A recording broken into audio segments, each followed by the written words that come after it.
ವಿದ್ಯಾರ್ಥಿಗಳೇ, ತಮ್ಮೆಲ್ಲರಿಗೂ ಕೂಡ ನಿಮ್ಮದೇ ಆಗಿರತಕ್ಕಂಥ ಯೂಟ್ಯೂಬ್ ಚಾನಲ್ ಸ್ಟಡಿ ವಿತ್ ಪರಶುರಾಮ್ಗೆ ಸ್ವಾಗತವನ್ನು ಕೋರ್ತೀನಿ. NMMS ಪರೀಕ್ಷೆ 2022-23ಕ್ಕಾಗಿ ಪತ್ರಿಕೆ 2ರಲ್ಲಿ ಸ್ಯಾಟಲಿ ವಿಜ್ಞಾನ ಇರುತ್ತೆ. ವಿಜ್ಞಾನ ಕೂಡ 35 ಕ್ವಶನ್ಸ್ಗಳು ಇರ್ತವೆ. ಇವತ್ತು ನಾವು 3ನೇ ಪಾಠ ಸಂಶ್ಲೇಷಿತ ಎಳೆಗಳು ಮತ್ತು ಪ್ಲಾಸ್ಟಿಕ್ಗಳು ಪಾಠದ 2ನೇ ಭಾಗದಲ್ಲಿ ಕೂಡ 25 ಪ್ರಶ್ನೆಗಳನ್ನು ನೋಡೋಣ. ಮೊದಲ ಭಾಗದಲ್ಲಿ ಸಹಿತ ನಾವು 25 ಕ್ವಶನ್ಸ್ಗಳನ್ನು ನೋಡಿದ್ದೀವಿ. ಇದು 2ನೇ ಭಾಗದಲ್ಲಿ 25, ಇನ್ನೊಂದು 20 ಕ್ವಶನ್ಸ್ಗಳಾದ ನಂತರ ಇದು ಪಾಠ ಮುಗಿತು. ನಾವು NMMS ಪರೀಕ್ಷೆಗಾಗಿ SS ಮತ್ತು ಸೈನ್ಸ್ ಎರಡೂ ವಿಭಾಗಗಳಿಂದ ಕ್ವಶನ್ಸ್ಗಳನ್ನು ಹಾಕ್ತಾ ಇದ್ದೀವಿ. ದಯಮಾಡಿ ವಿಡಿಯೋಗಳನ್ನು ನೋಡಿ, ಲೈಕ್ ಮಾಡಿ, ಶೇರ್ ಮಾಡಿ ಹಾಗೂ ಸಬ್ಸ್ಕ್ರೈಬ್ ಮಾಡಲು ಮರೆಯದಿರಿ. ನಮ್ಮದೇ ಆಗಿರ್ತಕ್ಕಂಥ ಒಂದು ಟೆಲಿಗ್ರಾಮ್ ಗ್ರೂಪ್ ಇದೆ, ಅದಕ್ಕೂ ಕೂಡ ತಾವು ಬಂಧುಗಳು ಜಾಯಿನ್ ಆಗಿ ಅಂತ ಹೇಳ್ತಾ, ಏನಾದರೂ ಡೌಟ್ಗಳಿದ್ರೆ ತಾವುಗಳು ಏನು ಮಾಡಬೇಕಪ್ಪ ಅಂದರೆ ಇಲ್ಲಿ ಕಮೆಂಟನ್ನು ಮಾಡಲು ಸಹಿತ ಮರೆಯದಿರಿ. ಅಷ್ಟೇ ಅಲ್ಲದೆ ನಾವುಗಳು ಕಲಿಕಾ ಚೇತರಿಕೆಗೆ ಸಂಬಂಧಪಟ್ಟಂತೆ ಹಿಂದಿ, SS ಮತ್ತು ಸೈನ್ಸಲ್ಲಿನೂ ಕೂಡ ಏನು ಮಾಡ್ತಾ ಇದ್ದೀವಿ, ವಿಡಿಯೋಗಳನ್ನು ಪೋಸ್ಟ್ ಮಾಡ್ತಾ ಇದ್ದೀವಿ. ಅವುಗಳನ್ನು ಸಹಿತ ನೋಡಿ ಅಂತ ಹೇಳ್ತಾ ಶುರು ಮಾಡೋಣ.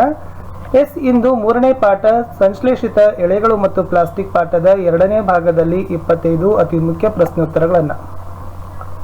ಪ್ರಶ್ನೆ 26, ಕಾರ್ಪೆಟ್ ತಯಾರಿಸಲು ರೇಯಾನ್ನೊಂದಿಗೆ ಯಾವುದನ್ನು ಮಿಶ್ರಣ ಮಾಡ್ತಾರೆ? ನೋಡಿ, ಕಾರ್ಪೆಟನ್ನು ತಯಾರಿಸಬೇಕಾದ್ರೆ ರೇಯಾನ್ ಜೊತೆಗೆ ಉಣ್ಣೆಯನ್ನು ಬೆರೆಸ್ತಾರೆ. ರೇಯಾನ್ ಮತ್ತು ಉಣ್ಣೆ ಎರಡನ್ನ ಸೇರಿ ಕಾರ್ಪೆಟನ್ನು ತಯಾರು ಮಾಡ್ತಾರೆ. ಪ್ರಶ್ನೆ 27, ಬಟ್ಟೆ ತಯಾರಿಕೆಯಲ್ಲಿ ತುಂಬಾ ಜನಪ್ರಿಯವಾದ ಎಳೆ ಯಾವುದು? ಇವತ್ತು ಬಟ್ಟೆಗಳನ್ನು ಏನು ತಯಾರಿಕೆ ಮಾಡ್ತಾರಲ್ಲ, ಆ ಬಟ್ಟೆಗಳ ತಯಾರಿಕೆಯಲ್ಲಿ ನೈಲಾನ್ ಅಂತಕ್ಕಂಥದ್ದು ತುಂಬಾನೇ ಫೇಮಸ್ ಆಗಿರ್ತಕ್ಕಂಥದ್ದು ಜನಪ್ರಿಯವಾದ ಎಳೆ ಆಗಿದೆ.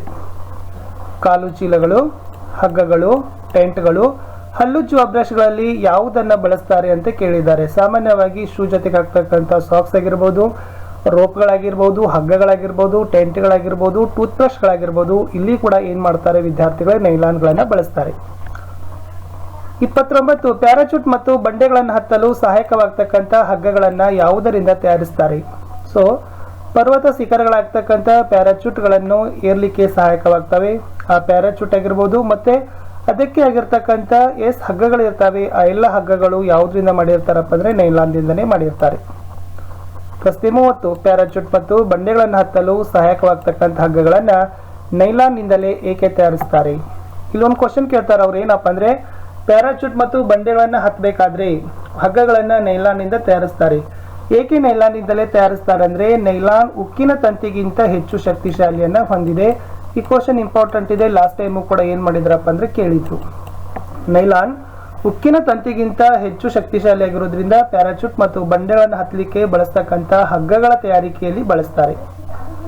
31, ಪಾಲಿಯಸ್ಟರ್ ಯಾವ ವಿಧದ ಎಳೆಯಾಗಿದೆ ಅಂತ ಕೇಳಿದರೆ ಪಾಲಿಯಸ್ಟರ್ ಅಂತಕ್ಕಂಥದ್ದು ಸಂಶ್ಲೇಷಿತ ಎಳೆಗೆ ಉದಾಹರಣೆ ಆಗಿದೆ. 32, ಯಾವ ಎಳೆಯಿಂದ ತಯಾರಿಸಿದ ಬಟ್ಟೆಗಳು ಸುಲಭವಾಗಿ ಸುಕ್ಕುಗಟ್ಟುವುದಿಲ್ಲ? ಸುಲಭವಾಗಿ ಸುಕ್ಕುಗಟ್ಟುವುದಿಲ್ಲ ಅಂದ್ರೆ ಪಾಲಿಯಸ್ಟರ್ ಅಂತಕ್ಕಂಥದ್ದು. ಸ್ಪೆಷಲ್ ಅದನ್ನ ಪಾಲಿಸ್ಟರ್ ಅಂತ ಕರೀತಾರೆ, ಬಟ್ ಅದು ಪಾಲಿಯಸ್ಟರ್ ಅಂತಕ್ಕಂಥದ್ದು. ಈ ಬಟ್ಟೆಗಳು ಸುಕ್ಕುಗಟ್ಟೋದಂದ್ರೆ ಮಡಿಸೋದಿಲ್ಲ, ಮುದುಡಿ ಆಗೋದಿಲ್ಲ ಅಂತ ನಾವು ಹೇಳ್ಬೋದು. 33, ಇದು ಒಂದು ಜನಪ್ರಿಯ ಪಾಲಿಯಸ್ಟರ್ಗೆ ಉದಾಹರಣೆಯಾಗಿದೆ. ಟೆರಿಲಿನ್, ನೆನಪಿಟ್ಕೊಡ್ರಿ, ಇದೇನಪ್ಪ ಅಂದ್ರೆ ಒಂದು ಫೇಮಸ್ ಆಗಿರ್ತಕ್ಕಂಥ ಪಾಲಿಸ್ಟರ್ ಆಗಿದೆ. 34, ಪಾಲಿಯಸ್ಟರ್ ಉಡುಪುಗಳ ತಯಾರಿಕೆಗೆ ಹೆಚ್ಚು ಸೂಕ್ತ ಏಕೆ? ಹಾಗಾದ್ರೆ ಉಡುಪುಗಳ ತಯಾರಿಕೆಗಾಗಿ ಪಾಲಿಯಸ್ಟರ್ಗಳನ್ನೇ ಏಕೆ ಬಳಸ್ತಾರೆ? ನೋಡಿ, ಇದು ಗರಿಗರಿಯಾಗಿಯೇ ಇದ್ದು ತೊಳೆಯಲು ಸುಲಭವಾಗ್ತದ. ಅಂದ್ರೆ ಅದು ಬೇಗ ಮುದುಡಿ ಆಗೋದಿಲ್ಲ, ಮತ್ತೆ ಸುಲಭವಾಗಿ ಅದನ್ನು ಏನ್ ಮಾಡಬಹುದು, ವಾಶ್ ಮಾಡಬಹುದು. ಆ ಕಾರಣಕ್ಕಾಗಿ ಈ ಉಡುಪುಗಳ ತಯಾರಿಕೆಯಲ್ಲಿ ಪಾಲಿಯಸ್ಟರ್ಗಳನ್ನ ಬಳಸ್ತಾರೆ. ಇದು ಕ್ವಶನ್ಸ್ಗಳು ಲಾಸ್ಟ್ ಟೈಮ್ಗೆ ಬಂದಿತ್ತು. 35, ಅಕ್ಕಿ ಮತ್ತು ಸಕ್ಕರೆ ಸಂಗ್ರಹಿಸಲು ಯಾವ ವಿಧದ ಜಾಡಿಗಳನ್ನ ಬಳಸ್ತಾರೆ? ಪೆಟ್ ಅಂತ. ನೆನಪಿಟ್ಕೊಳ್ರಿ, ಇದು ಪೆಟ್ ಅಂತಕ್ಕಂಥದ್ದು ಪ್ಲಾಸ್ಟಿಕ್ ಡಬ್ಬಿಗಳು. ಅವುಗಳು ಪೆಟ್ನಿಂದ ಆಗಿರ್ತವೆ. ಸಕ್ಕರೆ ಮತ್ತು ಅಕ್ಕಿಗಳನ್ನೆಲ್ಲ ಆಹಾರ ತಯಾರಿಕೆ ಮಾಡ್ತಕ್ಕಂಥ ಪ್ಲಾಸ್ಟಿಕ್ ಡಬ್ಬಿಗಳು ಇರ್ತಾವಲ್ಲ, ಸ್ಟೋರ್ಗಳಲ್ಲೆಲ್ಲ ನೋಡ್ತಿರಿ ತಾವೆಲ್ಲ, ಅವುಗಳು ಪೆಟ್ದಿಂದಾನೇ ಮಾಡಿರ್ತಾರೆ. ಹಾಗಾದ್ರೆ ಪೆಟ್ ಅಂದ್ರೆ ಏನು? ನೆನಪಿಟ್ಕೊಡ್ರಿ, ಪಾಲಿ ಇಥೈಲಿನ್ ಟೆರಿಪ್ಟಾಲೇಟ್ ಅಂತಕ್ಕಂಥದ್ದು ಪೆಟ್ನ ವಿಸ್ತೃತ ರೂಪ. ಇದು ಬಹಳ ಕಾಂಪಿಟೇಟಿವ್ ಎಕ್ಸಾಮ್ಗೂ ಕೂಡ ಏನ್ ಮಾಡಿದ್ರು, ಕೇಳಿದ್ರು. PET ಅನ್ನು ವಿಸ್ತರಿಸಿ ಬರಿ ಅಂದಾಗ ಪಾಲಿ ಇಥೈಲಿನ್ ಟೆರಿಪ್ಟಾಲೇಟ್ ಅಕ್ಕಿ ಮತ್ತು ಸಕ್ಕರೆ ಅಂತಕ್ಕಂಥ ಜಾಡಿಗಳನ್ನ ಸಂಗ್ರಹಿಸ್ತಾರಲ್ಲ, ಆ ಜಾಡಿಗಳಲ್ಲಿ ಇದನ್ನ ಬಳಸ್ತಾರೆ. ಪ್ಲಾಸ್ಟಿಕ್ ಡಬ್ಬಿ ಇರ್ತಾವಲ್ಲ, ಅವೆಲ್ಲ ಪೆಟ್ದಿಂದಾನೇ ಮಾಡಿರ್ತಾರೆ.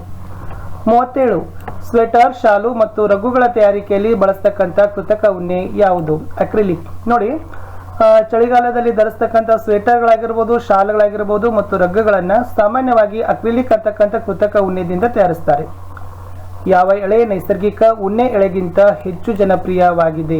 ಅಕ್ರಿಲಿಕ್. ಇದು ನೆನಪಿಟ್ಕೊಡ್ರಿ, ಇಲ್ಲಿಂದ ಕ್ವಶನ್ಸ್ಗಳು ಬಂದೇ ಬರ್ತವೆ. ಇವೇ ಕ್ವಶನ್ಸ್ಗಳಾಗ್ತಕ್ಕಂಥವು ಕಂಟೆಂಟು. ಇದು ನೈಸರ್ಗಿಕ ಉಣ್ಣೆ ಎಳೆಗಿಂತ ಹೆಚ್ಚು ಪಾಪ್ಯುಲಾರಿಟಿ ಇರ್ತಕ್ಕಂಥದ್ದೇ ಅಕ್ರಿಲಿಕ್ ಅಂತ ಏನು ಮಾಡ್ತಾರಪ್ಪ ಅಂದರೆ ಹೇಳ್ತಾರೆ. 39 ಇದು ಸಂಶ್ಲೇಷಿತ ಎಳೆಗಳ ಒಂದು ಮುಖ್ಯ ಅನಾನುಕೂಲ ಅಂತ ಹೇಳ್ತಾರೆ.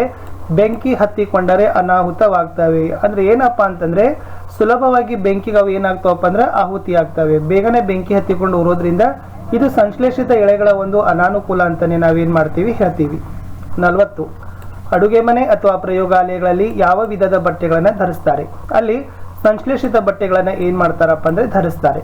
41 ಸಂಶ್ಲೇಷಿತ ಎಳೆಗಳ ಮುಖ್ಯ ಲಕ್ಷಣಗಳು ನೆನಪಿಟ್ಕೊಡ್ರಿ. ಅವು ದೀರ್ಘಕಾಲಿಕ ಬಾಳಿಕೆಗೆ ಬರ್ತವೆ, ಕಡಿಮೆ ಬೆಲೆ ಹೊಂದಿರ್ತವೆ, ಸುಲಭವಾಗಿ ಸಿಗ್ತವೆ, ಅದರ ನಿರ್ವಹಣೆ ಕೂಡ ಸುಲಭವಾಗ್ತವೆ. ಇದು ಸಂಶ್ಲೇಷಿತ ಎಳೆಗಳ ಮುಖ್ಯ ಲಕ್ಷಣ. ಯಾವ ಬಟ್ಟೆಗಳು ನೀರನ್ನ ಕಡಿಮೆ ಹೀರಿಕೊಳ್ಳುತ್ತವೆ ಅಂತ ಕೇಳಿದರೆ ಸಂಶ್ಲೇಷಿತ ಬಟ್ಟೆಗಳು ಕಡಿಮೆ ನೀರನ್ನು ಏನ್ ಮಾಡ್ತಾವಪ್ಪ ಅಂದ್ರೆ ಹೀರಿಕೊಳ್ತವೆ. ಯಾವ ಬಟ್ಟೆಗಳು ನೀರನ್ನ ಹೆಚ್ಚು ಹೀರಿಕೊಳ್ಳುತ್ತವೆ? ಅವು ನೈಸರ್ಗಿಕ ಬಟ್ಟೆಗಳು ಹೆಚ್ಚು ಏನ್ ಮಾಡ್ತಾವಪ್ಪ ಅಂದ್ರೆ ನೀರನ್ನ ಹೀರ್ತಾವೆ. 44 ಯಾವ ಬಟ್ಟೆಗಳು ಒಣಗಲು ಹೆಚ್ಚು ಸಮಯ ತೆಗೆದುಕೊಳ್ಳುತ್ತವೆ? ಈ ಬಟ್ಟೆಗಳು ಒಣಗಬೇಕಾದ್ರೆ ತುಂಬಾನೇ ಸಮಯ ಬೇಕು. ಅವು ನೈಸರ್ಗಿಕ ಬಟ್ಟೆಗಳು.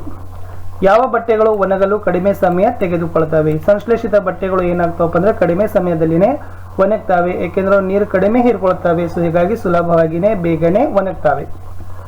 ಯಾವ ಎಳೆಗಳಿಂದ ತಯಾರಿಸಿದ ಬಟ್ಟೆಗಳ ಬಾಳಿಕೆ ಬೆಲೆ ನಿರ್ವಹಣೆ ತುಂಬಾ ದುಬಾರಿ ಅಂತ ಹೇಳ್ತಾರೆ? ನೋಡಿ, ಈ ಎಳೆಗಳಿಂದ ಏನ್ ತಯಾರಿಸ್ತಕ್ಕಂಥ ಬಟ್ಟೆಗಳಿದಾವಲ್ಲ ಅವು ಬಹಳಷ್ಟು ಏನಾಗದವಪ್ಪ ಅಂದ್ರೆ ಬಾಳಿಕೆ ಬೆಲೆ ಮತ್ತು ನಿರ್ವಹಣೆ ಅವೆಲ್ಲಗಳನ್ನ ಕೂಡ ನಾವು ಏನಂತ ಹೇಳ್ಬೋದು? ದುಬಾರಿನೇ ಅಂತ ಹೇಳ್ಬೋದು. ಅದು ನೈಸರ್ಗಿಕ ಬಟ್ಟೆಗಳು. ಯಾವ ಎಳೆಗಳಿಂದ ತಯಾರಿಸಿದ ಬಟ್ಟೆಗಳ ಬಾಳಿಕೆ ಬೆಲೆ ಮತ್ತು ನಿರ್ವಹಣೆ ಅಗ್ಗ ಅಂತ ಕೇಳ್ತಾರೆ. ಅಗ್ಗ ಅಂದ್ರೆ ಕಡಿಮೆ ಬೆಲೆ, ಅದು ಸಂಶ್ಲೇಷಿತ ಬಟ್ಟೆಗಳು. ಸಂಶ್ಲೇಷಿತ ಎಳೆಗಳಂತೆ ಯಾವುದು ಕೂಡ ಒಂದು ಪಾಲಿಮರ್ ಆಗಿದೆ.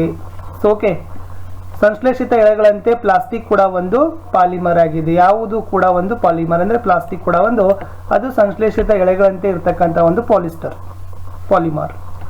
ಯಾವುವು ಒಂದೇ ರೀತಿಯ ಜೋಡಣೆಯಾದ ಘಟಕಗಳನ್ನ ಹೊಂದಿಲ್ಲ? ಪ್ಲಾಸ್ಟಿಕ್ ನೆನಪಿಟ್ಕೊಡ್ರಿ, ಪ್ಲಾಸ್ಟಿಕ್ ನಲ್ಲಿ ಒಂದೇ ರೀತಿಯ ಜೋಡಣೆಗಳನ್ನ ನಾವುಗಳು ನೋಡೋದಿಲ್ಲ.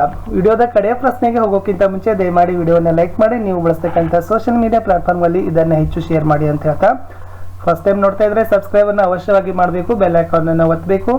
ನಮ್ಮ ಸೋಷಿಯಲ್ ಸೈನ್ಸ್ ವಿಡಿಯೋಗಳನ್ನ ಸಹಿತ ನೋಡಿ ಅಂತ ಹೇಳ್ತಾ ಈ ದಿನ ಕಡೆಯ ಪ್ರಶ್ನೆ ಇತ್ತು. ಪ್ಲಾಸ್ಟಿಕ್ಗಳು ಯಾವ ವಿಧದ ಜೋಡಣೆಯನ್ನು ಹೊಂದಿರ್ತವೆ?